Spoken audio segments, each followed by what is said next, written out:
BMPL Madanapalle news కి స్వాగతం.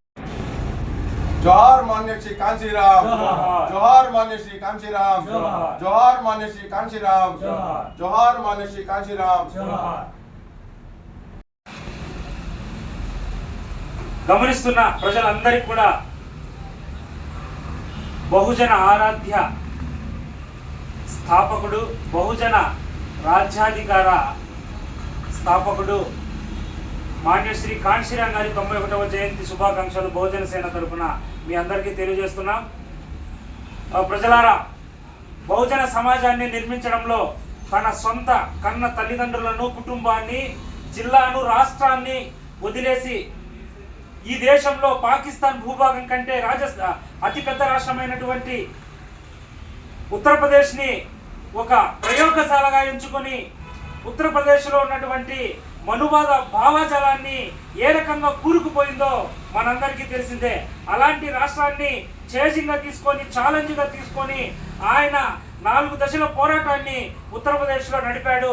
ఆ 4 దశల పోరాటమే ఈ భారతదేశానికి బహుజన రాజ్యాధికారానికి దిక్సూచైంది. మొదటి దశలో ఆయన బహుజనుల ఉద్యోగస్తులందరినీ కూడా ఎస్సీ, ఎస్టీ, బీసీ మైనారిటీలో ఉన్నటువంటి ఉద్యోగస్తులందరినీ కూడా ఏకం చేశాడు.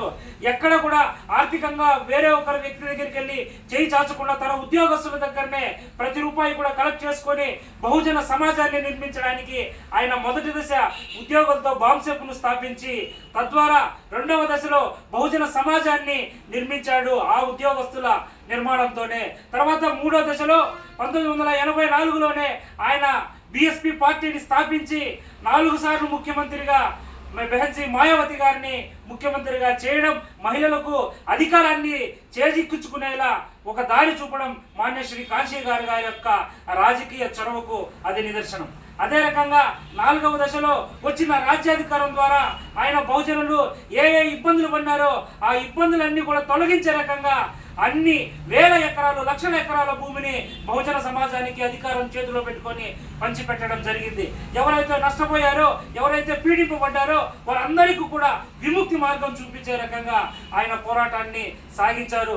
ఇదే ప్రయోగాన్ని ఆంధ్రప్రదేశ్ రాష్ట్రంలో, ఉమ్మడి ఆంధ్రప్రదేశ్ రాష్ట్రంలో చేస్తే ఇక్కడ ఉన్నటువంటి మన కుహున మేధావులు కాంశీరాం గారి యొక్క భావజాలాన్ని, భవిష్యత్తును అర్థం చేసుకోలేక అప్పుడు ఆయన మాట వినకపోవడం వల్ల ఈ రోజు కూడా బహుజన సమాజం ఇక్కడ రాజకీయంగా, ఆర్థికంగా అన్ని రకాలుగా నష్టపోతూ వేరే స్థితిలోకి వెళ్ళిపోయిందనే విషయాన్ని ఈ సమాజం ఇప్పుడు కూడా గుర్తించింది.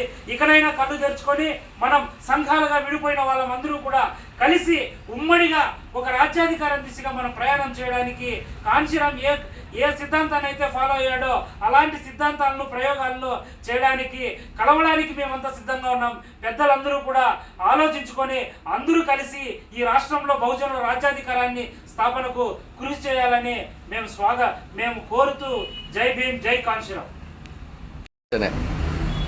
ఫస్ట్ నుంచి అందరికీ జై భీమ్. ఈరోజు బహుజన సేన ఆధ్వర్యంలో మాన్యశ్రీ కాంశీరాం గారి 91వ జయంతిని మెట్రో కాంప్లెక్స్ నందు నిర్వహించుకోవడం జరిగింది. ఏదైతే కాంశీరాం గారు బహుజనుల కోసం, బహుజన రాజ్యాధికారం కోసం అహర్నిశలు కష్టపడి అంబేద్కర్ గారి జీవిత ఆశయాన్ని ముందర తీసుకొని పోయి అంబేద్కర్ గారి భావాజలాన్ని బహుజనులందరికీ తెలిపి చైతన్యపరిచి బహుజనులందరూ రాజ్యాధికారం సాధించుకుంటేనే మనం ఈ దేశంలో ఈ రాష్ట్రాలన్నిటి మన వైపు చూస్తాయని చెప్పి ఒక గొప్ప సంకల్పం సృష్టించి ప్రభుత్వ ఉద్యోగులను అయితే ఏకం చేయడం అయితే ఏం కానీ, మరియు ఓటుకు ఒక నోటు అంటూ ఆ డబ్బులతోనే ప్రచారం సాగిస్తూ బహుజనులందరినీ చైతన్యం చేశారు. ఈరోజు ఈ రాష్ట్రంలో బహుజనుల మీద జరుగుతున్న అన్యాయాలను, అక్రమాలను మనం అరికట్టడానికి బహుజనులందరూ ఏకం అవ్వాలి. బహుజనులు అంటే కేవలం ఎస్సీ, ఎస్టీలు మాత్రమే కాదు, అన్ని వర్గాల్లో ఉన్న బడుగు బలహీన వర్గాలను కూడా మీ అందరికీ ఈ సభాముఖంగా తెలియజేస్తున్నాను.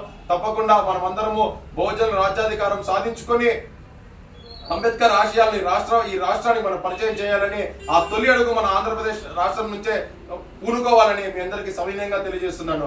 జై భీమ్, జై అంబేద్కర్. ఈరోజు బహుజన సేన ఆధ్వర్యంలో కాంశీరాం గారి 91వ జయంతి సందర్భంగా కాంశీరాం ఎన్నో ఉద్యమాలకు, ఎన్నో పోరాటాలకు దిక్సూచిగా నిలిచారు. అదేవిధంగా అంబేద్కర్ గారి, పూలే గారి రామస్వామి గారి పెరియర్ గారి సిద్ధాంతాల ప్రేరేపితుడై అంబేద్కర్ గారు రాసిన కుల నిర్మూలన గ్రంథాన్ని చదివి ఇక ఉద్యమం బహుజనుల కోసం మనం పోరాడాలనే నిర్దేశంతో ఆయన తన కుటుంబానికి 30 పేజీల ఉత్తరాన్ని రాసి ఇక నేను కుటుంబ బంధాలని విడుచుకుంటున్నాను, ఉద్యమ బాట పడతాను అని చెప్పి అతను ఆ రోజు నుంచి ఇంటి నుంచి బయటకు వచ్చి చనిపోయేదాకా ఇంటికి వెళ్ళలేదు. ఇలాంటి మహనీయుల ఆశయాలను వారి ధ్యేయాలను మనం ముందుండి నడిపించాలని కోరుకుంటూ జై భీమ్.